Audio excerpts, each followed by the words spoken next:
से होगा, सद्गुण के सुंदर फूलों से होगा जीवन तुम्हारा खुशबूदार खुशबूदार। बांधो बांधो। ओम शांति, ओम शांति, ओम शांति। सद्गुणों की खान, जीवन की शान। विशेष प्रवचन माला में मैं ब्रह्मा कुमारी सोनिया आप सबके सामने एक नए वैल्यू को लेकर आई हूँ। आज का जो हमारा गुण है वो है प्यूरिटी, अर्थात पवित्रता। क्योंकि किसी भी रिश्तों की गहराई के लिए उसमें प्यूरिटी का होना अति आवश्यक है। जैसे हम देखते हैं दो फ्रेंड्स भी हैं, उनके बीच में उनकी फ्रेंडशिप गहरी तभी संभव है जब एक दो में उनके विचारों में एक दूसरे के प्रति शुद्धता अर्थात प्योरिटी हो। इसी प्रकार सामान्यता देखा जाता है, वह सुना भी जाता है कि कई लोग कहते तो हैं कि वैसे तो मैं बहुत ईमानदार हूँ, मुझ में बहुत सच्चाई सफाई है, लेकिन जब कोई परिस्थिति आती है उस समय उनसे वो वैल्यू अर्थात उनकी वो धारणा छूट जाती है, उस वैल्यू को भूल जाते हैं। फिर यही वर्णन करते हैं कि क्या करें, बात ही कुछ ऐसी थी, परिस्थिति ही ऐसा था। तो ये माइंड करने वाली बात है कि जब कोई भी सिचुएशन आता है तो हमसे हमारी डेली की जो भी रूटीन है अर्थात हमारे कर्म है, जैसे सोना, खाना, पीना, संबंध निभाना, ये तो सारे वैसे के वैसे चलते रहते हैं। लेकिन यदि हमसे कुछ मिस होता है, कुछ चीज हम भूल जाते हैं, तो वो है केवल हमारी वैल्यू अर्थात हमारी सच्चाई सफाई। तो परिस्थिति के बारे में, सिचुएशन के बारे में हम इतना सोचते हैं, इतना डीपली चले जाते हैं कि जो समाधान करने वाली पॉजिटिव बातें हैं उसे ही हम दरकिनार कर लेते हैं। तो इसे तो यही कहा जाएगा कि जैसे जब तक बुखार नहीं थी तब तक तो गोली हाथ में थी, और जैसे ही बुखार आया कि गोली हाथ से छूट गई। तो इससे कभी भी बुखार उतर नहीं सकता। ठीक इसी प्रकार यदि सिचुएशन आने पर हम कहते हैं कि मेरी वो क्वालिटी अर्थात वो प्यूरिटी, वो सत्यता मुझसे मिस हो गया, मैं भूल गया, तो इसका मतलब भी यह है कि रियल में वो धारणा कभी हमारी अंतर आत्मा के द्वारा स्वीकार किया हुआ ही नहीं था। क्योंकि जिस बात को एक बार स्वीकार कर ली जाती है उस बात को कभी भी भूला नहीं जा सकता। फॉर एग्जाम्पल, जिस माँ को एक बार माँ मान लिया तो क्या परिस्थिति आने पर हम उसे माँ मानने से इनकार कर सकते हैं? कभी नहीं। ठीक इसी प्रकार जिस पवित्रता को, जिस प्यूरिटी को सुख शांति की जननी अर्थात माँ मान लिया, उस सुख शांति की जननी, उस गुणदात्री माँ को परिस्थिति आने पर स्वीकार न करना, भूल जाना, ये कितना ही हमारे लिए नुकसानकारक होगा, कितना न हमारे लिए घातक सिद्ध होगा। इस प्रकार हम देखते हैं कि किसी भी परिस्थिति में यदि हम अपने धारणा के प्रति दृढ़ रहते हैं, अर्थात उस प्यूरिटी को बनाकर रखते हैं, तो कभी भी हमें परिस्थिति के आगे झुकने की जरूरत नहीं है। बट ऐसा होता है कि परिस्थिति हमारे आगे स्वतः झुक जाती है, अर्थात हमारे अनुकूल हो जाती है। जिस प्रकार जो हमारे भारत के राष्ट्रपिता थे महात्मा गांधी जी, उन्होंने भी अपने जीवन के हर मोड़ पर वैल्यू को बहुत महत्व दिया। तो उनके जीवन की एक घटना पर मैं प्रकाश डालना चाहूंगी। एक बार अहमदाबाद में उनके द्वारा एक आश्रम का निर्माण किया गया था। उस समय उस आश्रम की आर्थिक स्थिति कुछ ठीक नहीं थी। उसी समय उस आश्रम पर एक गरीब हरिजन फैमिली रहने के लिए आए। इस बात से जो व्यक्ति उस आश्रम को आर्थिक सहयोग देता था, वो इस बात से असंतुष्ट था। लेकिन गांधी जी के समतावादी दृष्टि के आगे वो मौन था, कुछ बोल तो नहीं पाया। लेकिन हुआ यूं कि धीरे धीरे वह आश्रम को आर्थिक सहयोग देना बंद कर दिया। इस कठिन परिस्थिति में भी मूल्यों के प्रति दृढ़ गांधी जी अपने वैल्यू को नहीं भूले, अर्थात विचलित नहीं हुए।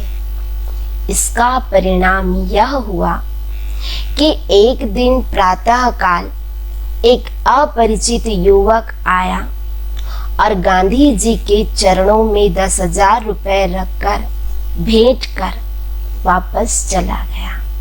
और इस प्रकार आश्रम की गतिविधि निरंतर चलती रही। तो कहने का भाव यह है कि उस समय भी गांधी जी के ऊपर परिस्थिति आई थी, लेकिन वे परिस्थिति में अपने वैल्यू के प्रति दृढ़ रहे, अर्थात धारणा को नहीं भूले और सहजता से वो परिस्थिति को भी पार कर गए। ठीक इसी प्रकार हम देखते हैं ऐसे कई व्यक्ति के बारे में, उनके प्रैक्टिकल लाइफ को भी हम देखते व सुनते हैं कि यदि किसी व्यक्ति के द्वारा कोई बुराई को उखाड़ने की बात कही जाती है या उनके द्वारा अपने जीवन में अच्छाइयों को, कोई वैल्यू को धारण की जाती है या फिर वो कोई अच्छे मार्ग की ओर अग्रसर होते हैं, तो अनेकानेक उनके दुश्मन भी बन जाते हैं। कई तो उन्हें उस श्रेष्ठ मार्ग की ओर जाने से रोकते भी हैं। इस कारण उन्हें कई बुरा भला भी सुनना पड़ता है, कई बातों को फेस भी करना पड़ता है, सहन भी करनी पड़ती है। लेकिन ये भी एक अटल सत्य है कि जिस प्रकार शरीर में लगे हुए असाध्य रोग को एक छोटी सी गोली ठीक कर देती है, इसी प्रकार गोडाउन में पड़े हुए अनगिनत कीड़ों को थोड़ा सा रसायन समाप्त कर देती है। ठीक इसी प्रकार घोर अंधकार में एक लाइट हाउस कितने जहाजों को रास्ता दिखाकर उन्हें उसे उसके गंतव्य स्थान तक पहुंचा देती है। हम घर में अगरबत्ती लगाते हैं तो एक अगरबत्ती की खुशबू पूरे घर के वातावरण को खुशबू से भर देती है। ठीक इसी प्रकार किसी एक व्यक्ति के द्वारा अपनाया गया पवित्रता की शक्ति भी देश पे, संसार पे व्याप्त हजारों सालों के बुराइयों को, कुरीतियों को, कुकर्मों को, बुरी भावनाओं को भी मिटा सकती है।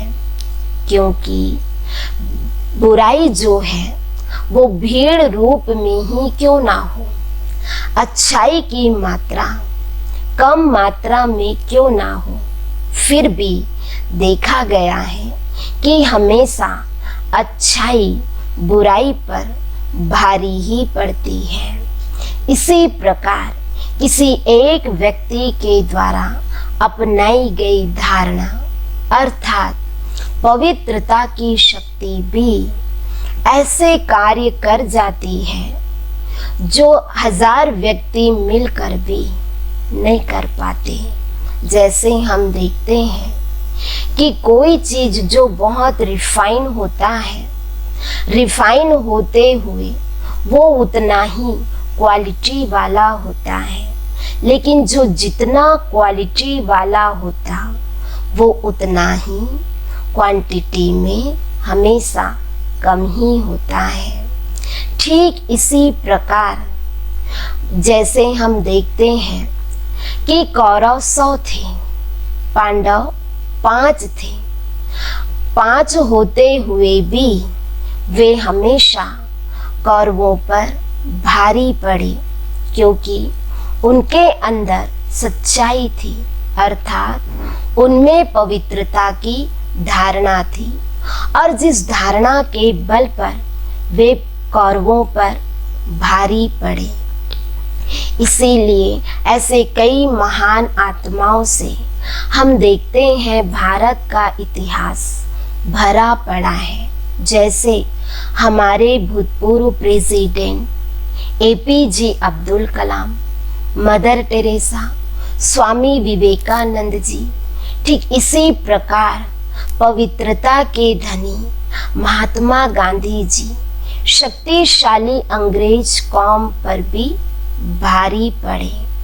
तो इस प्रकार हमने देखा कि जहाँ निर्मलता होती है वहाँ मलिनता स्वतः ही समाप्त हो जाती है, और जहाँ मलिनता नहीं वहाँ किसी भी प्रकार की निर्बलता अर्थात कमजोरी नहीं हो सकती।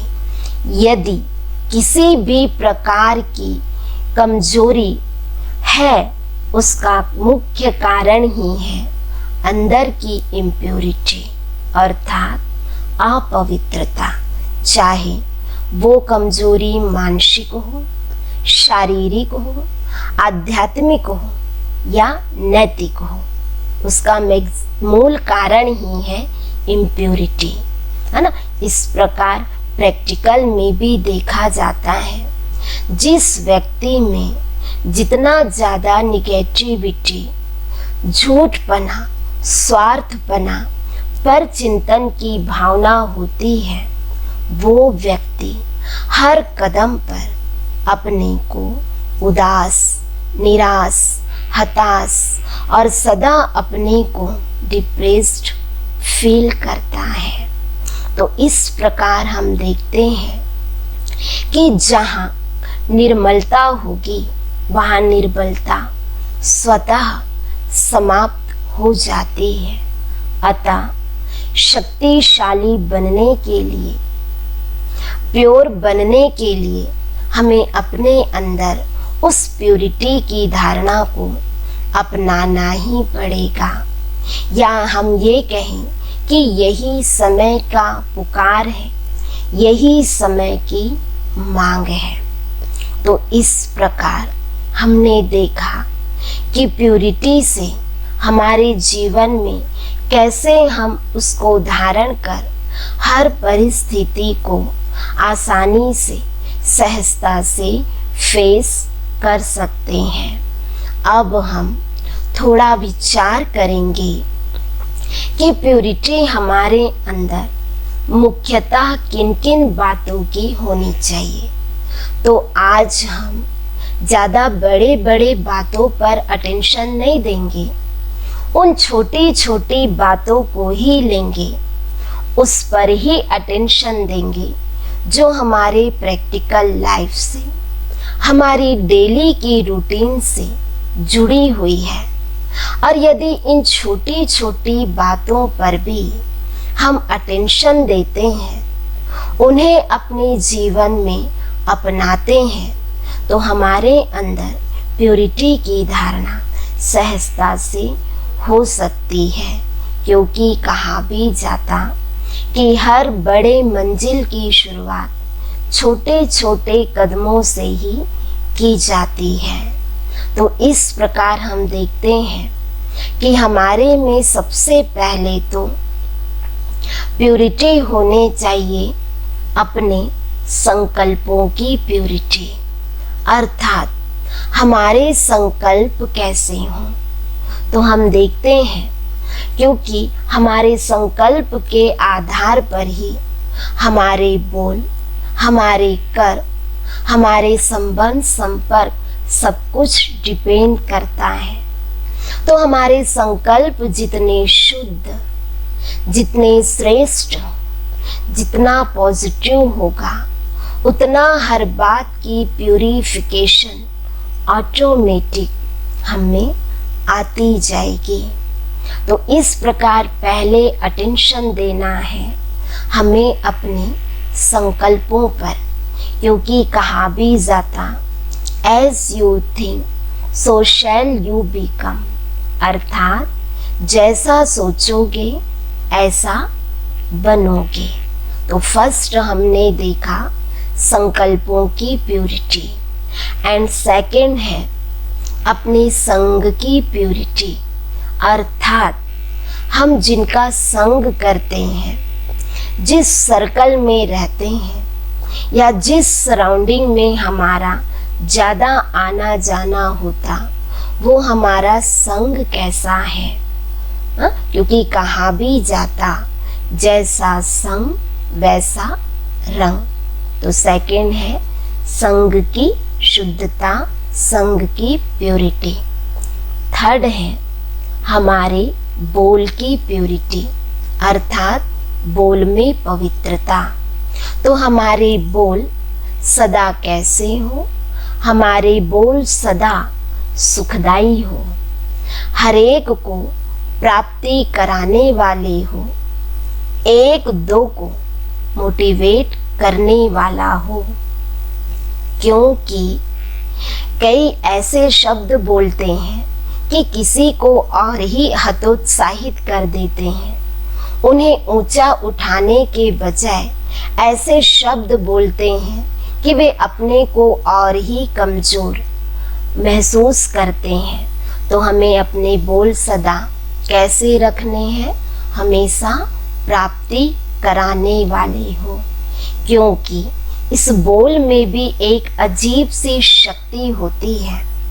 इसीलिए कहा जाता कड़वा बोलने वाले की शहद भी नहीं बिकती और मीठा बोलने वाले की मिर्ची भी बिक जाती है। तो थर्ड अटेंशन अपने बोल पर। एंड फोर्थ है जो सबसे ज्यादा इम्पोर्टेंट है, और हम कह सकते हैं कि सभी वैल्यू की धारणा काफी हद तक इस पर डिपेंड करती है, अर्थात हमारे विचार कैसे हो, हमारे व्यवहार कैसे हो, ये डिपेंड करता है हमारे आहार कैसा हो, अर्थात हम भोजन कैसा करते हैं, है ना। तो इस पर मुझे महाभारत का वो दृष्टांत याद आ रहा है जो मैं आपके साथ शेयर करना चाहूंगी, क्योंकि इस दृष्टांत में हमारे लिए बहुत अच्छी सीख है। तो महाभारत में दृष्टांत आता है कि जब भीष्म पितामह बाणों की सैया पर लेटे हुए थे, उस समय वे अर्जुन को धर्म का उपदेश दे रहे थे। बहुत गंभीरता से ज्ञान की शिक्षा उन्हों को दे रहे थे। वहीं पास में खड़ी द्रौपदी उनकी बातों को सुनकर हंस पड़ी। उनकी हंसी को सुनकर पितामह बोले कि क्या हुआ बेटी, तुम हंस क्यों रही हो? इतने में द्रौपदी ने प्रति उत्तर दिया कि पितामह ऐसी कोई बात नहीं है। फिर भीष्म ने कहा कि नहीं बेटी, तुम्हारी इस हंसी में कोई रहस्य अवश्य छिपा हुआ है। तब द्रौपदी कहती है कि पितामह आप सुनकर बुरा तो नहीं मानेंगे। इतने में पितामह कहते हैं कि नहीं बेटी, मुझे बुरा नहीं लगेगा, तुम जो पूछना चाहो पूछो। तब द्रौपदी, ये ध्यान पर रखने वाली बात है, तब द्रौपदी कहती है कि पितामह, जब दुर्योधन के भरे सभा में दुशासन के द्वारा मेरी इज्जत उतारा जा रहा था, उस समय मैं रो रही थी, चिल्ला रही थी, पुकार रही थी, और उस समय उस सभा में आप भी उपस्थित थे। तो उस समय आपकी ये धर्म का उपदेश वाली बातें कहाँ गई थी? ये ज्ञान ध्यान की बातें कहाँ चली गई थी? तब पितामह ने कहा कि तुम ठीक कहती हो बेटी, उस समय मैं दुर्योधन का पाप भरा अन्न खाता था, जिसका प्रभाव मेरे मन को भी मलिन किया हुआ था। और आज अर्जुन के तीरों ने मेरे इस रक्त को बहा दिया है और मेरा मन शुद्ध हो गया है, जिस कारण आज मुझ में इतनी शक्ति आ गई है। मेरा मन प्रभाव रहित हो गया है और आज मैं धर्म की बातें कह सकता हूँ और आज मैं धर्म की शिक्षा दे रहा हूँ। तो हम देखते हैं कि जो धर्म के प्रणेता भीष्म पितामह, जिसके आगे सारी दुनिया नतमस्तक करती है, उस भीष्म पितामह पर भी पाप भरे अन्न का प्रभाव पड़ा हुआ था और जिस कारण वे धर्म की बात को भी बोल नहीं पाए। इसी प्रकार कहा भी जाता, जैसा अन्न वैसा मन, जैसी पानी वैसी वाणी। तो अभी हमने देखा कि कैसे हमारे अन्न का प्रभाव हमारे मन पर पड़ता है। तो अभी हमने जो 4 बातें धारणा की सुनी, अगर उन पॉइंट पर हमारा अटेंशन होगा तो हमारे अंदर वो सच्चाई, वो प्योरिटी की धारणा भी हम कर सकते हैं। तो मैं एक बार फिर से रिमाइंड कराना चाहूँगी। फर्स्ट, अपने मन के संकल्पों की प्योरिटी। सेकंड, संग की प्योरिटी। एंड थर्ड, अपने बोल में प्योरिटी। और फोर्थ है भोजन की प्योरिटी, अर्थात शुद्ध अन्न। तो अभी तक हमने सुना कि कैसे हम अपने जीवन में उन मूल्यों को धारण कर, सच्चाई सफाई को धारण कर हर बात को फेस कर सकते हैं। अब बात आती है कि जिन मूल्यों की बात, जिस प्योरिटी की बात हम धारण करने की कह रहे हैं या जिस पर हम विचार कर रहे हैं, उस प्योरिटी को हम अपने में धारण कैसे करें।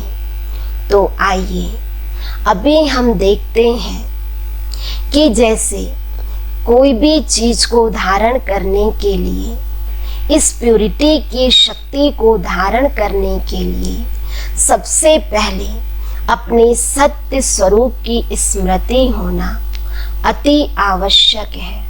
अर्थात सच्चाई माना मैं कौन हूँ, जो धारण करने वाली शक्ति है, जो एनर्जी है, वो शक्ति कौन है। तो आइए सबसे पहले हम खुद को जानकर, खुद को पहचान कर उस खुदा जो प्यूरिटी का सोर्स है, जो पवित्रता का सागर है, उस पवित्रता के सागर परमात्मा से अपने मन बुद्धि को जोड़कर हम अपने में उस प्यूरिटी को सहजता पूर्वक धारण कर सकते हैं।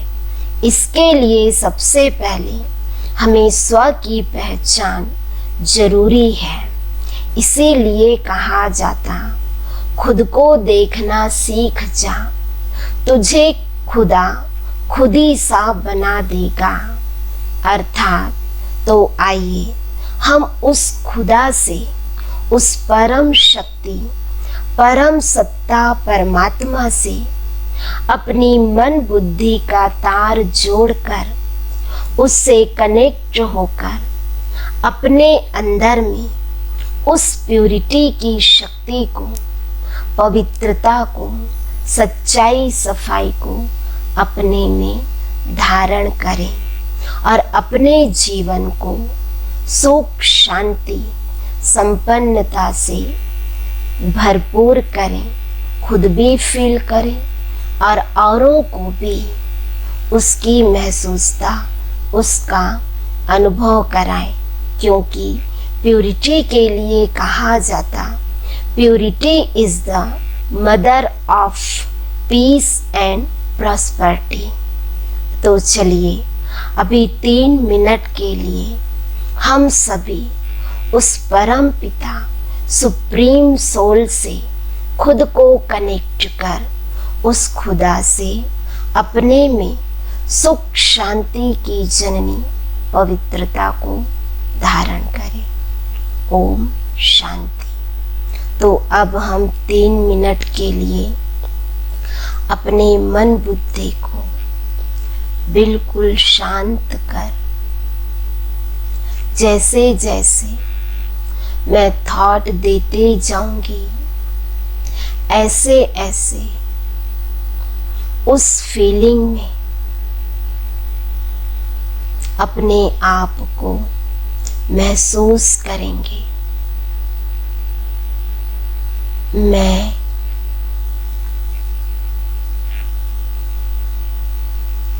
एक चैतन्य शक्ति,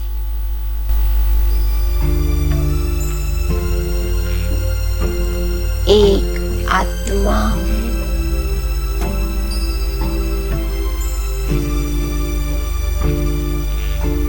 जैसे मैं आत्मा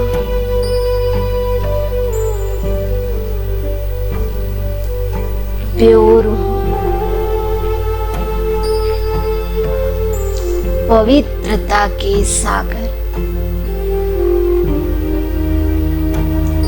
परमात्मा की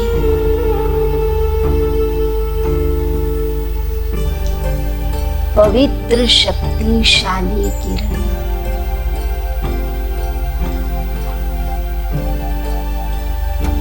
मुझ आत्मा पर पड़ती जा रही है।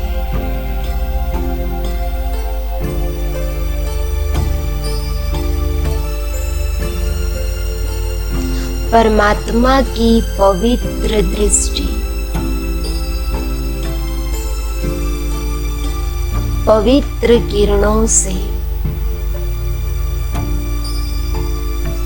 मेरे अंदर वो पवित्रता का प्रकंपन मेरे चारों तरफ एक सर्कल के रूप में फैलती जा रही है।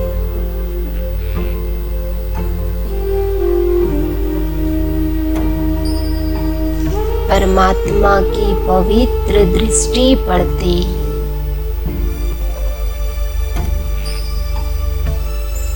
मुझ आत्मा की दृष्टि भी सर्व के प्रति पवित्र बनती जा रही है।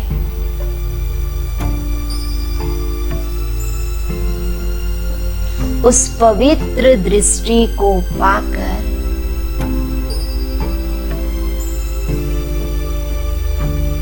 मैं जिस भी आत्मा को देखती हूँ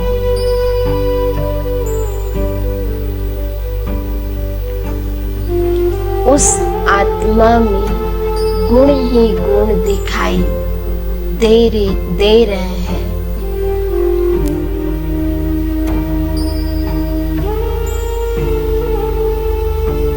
इस प्रकार मैं गुणों को देखती, गुणों को सोचती, गुणों का ही चिंतन करती हूँ। इस प्रकार मेरे चारों तरफ पवित्र वातावरण बनते जा रहे हैं। इस पवित्र वातावरण में, वायुमंडल में जो भी आत्माएं आती है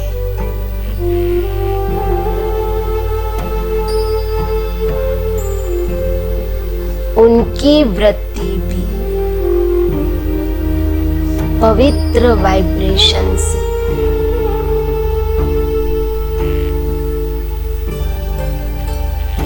भर जाती है।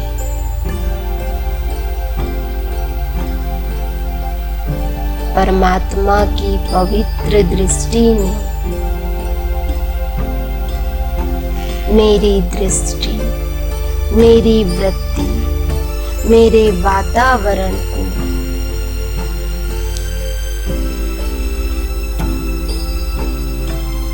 पवित्र प्रकंपन से भरपूर कर दिया।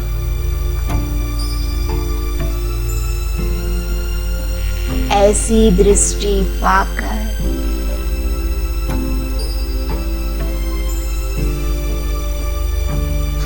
उस परम पिता परमात्मा के प्रति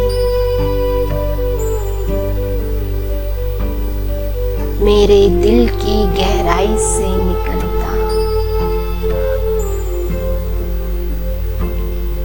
प्यारे पिता,